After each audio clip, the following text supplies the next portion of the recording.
Part 3 of Federalist number 38. We're going to start in paragraph 6. Just I forgot to mention something about the last paragraph where New Jersey was mentioned. Remember, New Jersey, there were two plans when the convention got together. When all the delegates got to Philadelphia, there were two major plans. Virginia suggested a plan for the Union. They had a layout, almost like what the new Constitution should have and should not have. And then New Jersey had a plan, which was, they call it like the plan that small states liked. And New Jersey wanted equal representation, both in the House and in the Senate, regardless of how small the state was or how whatever the population was.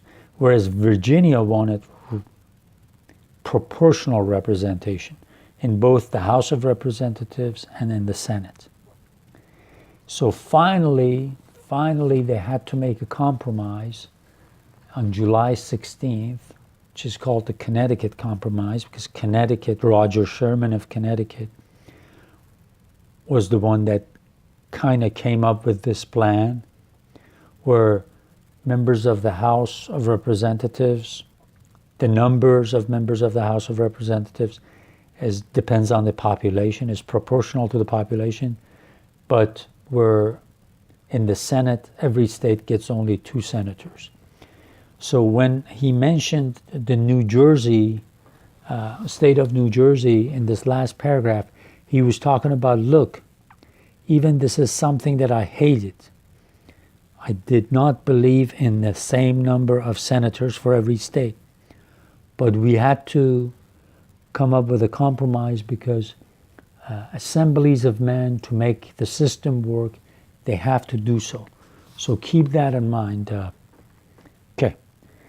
I'm going to start reading. A patient who finds his disorder daily growing worse and that an efficacious remedy can no longer be delayed without extreme danger, after coolly revolving his situation and the characters of different physicians, selects and calls in such of them as he judges most capable of admonishing relief and best entitled to his confidence. The physicians attend, the case of the patient is carefully examined, a consultation is held, they are unanimously agreed that the symptoms are critical, but that the case with proper and timely relief is so far from being desperate that it may be made to issue an improvement of his constitution. They are equally unanimous in prescribing the remedy by which this happy effect is to be produced. The prescription is no sooner made known, however, than a number of persons interpose, and without denying the reality or danger of the disorder, assure the patient that the prescription will be poison to his constitution, and forbid him under pain of certain death to make use of it. Might not the patient reasonably demand, before he ventured to follow this advice, that the authors of it should at least agree among themselves on some other remedy to be substituted? And if he found them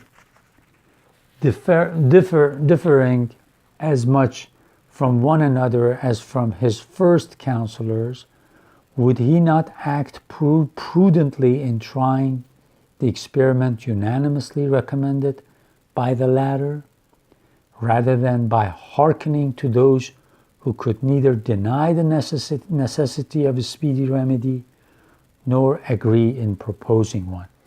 Look, he's likening what has happened for these delegates to go to the Constitution to find the solution for this sick union the Confederation and come up with a plan. He says we were like the doctors, we people who gathered in Philadelphia, we were like the doctors who had gone to see what the sickness is and to write a prescription for it after consulting one another, after deliberating on it.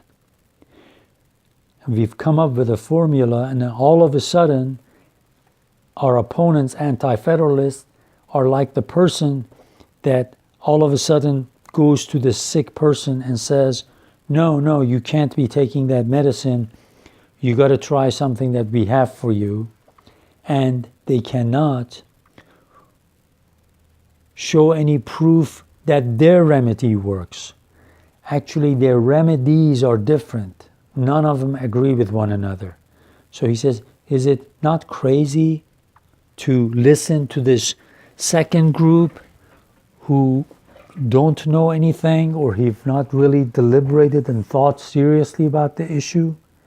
He says, we are like the doctors, we're like the specialists that were called to talk about how to heal this sickness. And the sickness is Confederation, and we need to make a federal republic. And this Constitution will get you there. Now here in this long paragraph, he's going to talk about all the different things these anti-federalists are saying. He's just going to say one of them says this, the other one says that. You just don't know who to listen to. So it's a long paragraph, but I'm just going to read the whole thing and you will understand what I mean. It's just, he's bringing up all these crazy, incoherent, none of these things match. They are not coherent. Incoherent criticisms. Okay? Here it goes. Such a patient and in such a situation as America at this moment. She has been sensible of her malady. She has obtained a regular and unanimous advice from men of her own deliberate choice.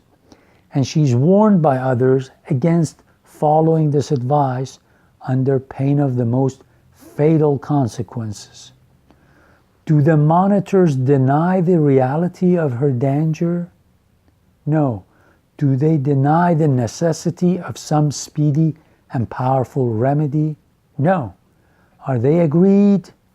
Are any two of them agreed in their objections to the remedy proposed or in the proper one to be substituted? Let them speak for themselves. This one tells us that the proposed Constitution ought to be rejected because it is not a confederation of states, but a government of individuals. Another admits that it ought to be a government over individuals to a certain extent, but by no means to the extent proposed. A third does not object to the government over individuals or to the extent proposed, but to the want of Bill of Rights. A fourth concurs in the absolute necessity of a Bill of Rights, but contends that it ought to be declaratory, not of the personal rights of individuals, but of the rights reserved to the states in their political capacity. A fifth is of opinion that a Bill of Rights of any sort would be superfluous and misplaced, and that the plan would be unexceptionable but for the fatal power of regulating the times and places of election. An objector in a large state exclaims loudly against the unreasonable equality of representation in the Senate. An objector in the small state is equally loud against the dangerous inequality in the House of Representatives.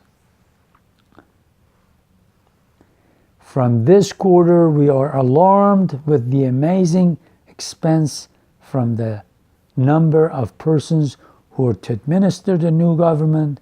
From another quarter, and sometimes from the same quarter, on another occasion, the cry is that the Congress will be but a shadow of a representation, and that the government would be far less objectionable if the number and the expense were doubled. So you see, he's talking about all the different criticisms that are not coherent, and what he's trying to do is that he says, okay, if all these people are saying this, do you think they could have gathered together and come up with a plan like the one we have that will work for you? Okay, I think I'm going to have to continue this long paragraph in part 4.